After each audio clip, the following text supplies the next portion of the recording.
Assalamualaikum warahmatullahi wabarakatuh.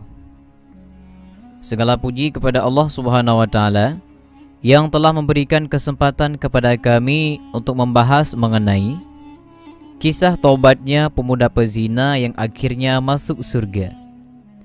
Simak video selengkapnya berikut ini agar mendapatkan ilmu pengetahuan kepada kita semua. Zina adalah perbuatan keji yang diharamkan dalam agama Islam. Bahkan dalam Al-Quran, Allah secara khusus menyebutkan zina sebagai perbuatan yang buruk. Zina ini termasuk salah satu perbuatan dosa besar yang tidak akan diampuni, kecuali pelakunya melakukan taubatan nasuha. Dalam surat Al-Isra ayat 32 menyebutkan larangan mendekati zina. Bismillahirrahmanirrahim. Wala taqrabuz zina innahu kana fahisyatan wa sa'a sabila, yang artinya, dan janganlah kamu mendekati zina. Sesungguhnya zina itu adalah sesuatu perbuatan yang keji dan suatu jalan yang buruk.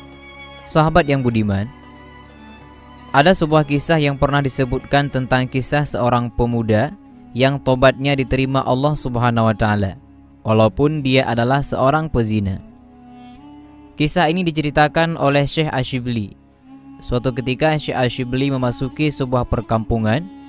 Di sana ia bertemu dengan seorang pemuda yang usianya masih belia. Pemuda itu bertubuh kurus, rambutnya kusut, penuh dengan debu, dan baju yang dipakainya pun kumal. Pertama kali Syekh Asyibli melihatnya, pemuda itu sedang membolak-balikkan pipinya di tanah makam. Selanjutnya, pemuda itu memandang ke langit dan menundukkan kepalanya sangat lama. Melihat pemandangan tersebut, Syekh Asyibli pun tertegun. Pemuda ini juga terlihat menangis sambil terus mengucap doa, zikir, dan memohon ampun kepada Allah. Saking sungguh-sungguhnya, pemuda ini sama sekali tidak memperdulikan keadaan di sekitarnya. Syekh Asyibli kemudian mendekati pemuda itu. Namun pemuda itu justru lari meninggalkannya. Kemudian Syekh Asyibli memanggil pemuda ini. "Wahai kekasih Allah, kasihanilah," teriaknya. Namun pemuda itu hanya menjawab, "Allah, dengan hak Allah, aku mohon agar engkau sabar menungguku," ujar Syekh Asyibli yang kelelahan mengejarnya. "Allah," jawab pemuda itu lagi, "bila perkataanmu itu benar, maka tunjukkanlah kesungguhanmu dalam beribadah kepada Allah," kata Syekh Asyibli. "Ya Allah, ya Allah," teriak pemuda itu yang lebih keras. Setelah teriakan itu, tiba-tiba tubuh pemuda tersebut terkulai lemas dan jatuh ke tanah. Ketika Syekh Asyibli memeriksanya, pemuda tersebut telah meninggal dunia. Syekh Asyibli sangat takjub melihat kesungguhannya beribadah. Kemudian Syekh Asyibli mengucapkan kalimat la haula wala quwata illa billahil aliyil azim. Setelah itu Syekh Asyibli mengurus jenazah pemuda tersebut. Ia letakkan jenazah pemuda ini di tempat yang baik. Lalu ia pergi untuk menyiapkan perlengkapan untuk pemakamannya. Alangkah terkejutnya Syekh ketika melihat jenazah pemuda yang tadi ia taruh hilang tanpa bekas. Ia pun mengira kalau jenazah itu sudah diurus oleh orang yang lewat saat dirinya pergi. Kemudian atas izin Allah, terjadilah dialog antara Syekh Asyibli dengan malaikat. "Wahai Syibli, akulah yang mengurus jenazah pemuda itu. Tidak ada yang lain yang mengurus jenazahnya, kecuali para malaikat. Oleh karena itu, senantiasalah engkau beribadah kepada Tuhanmu dan bersedekahlah dengan hartamu.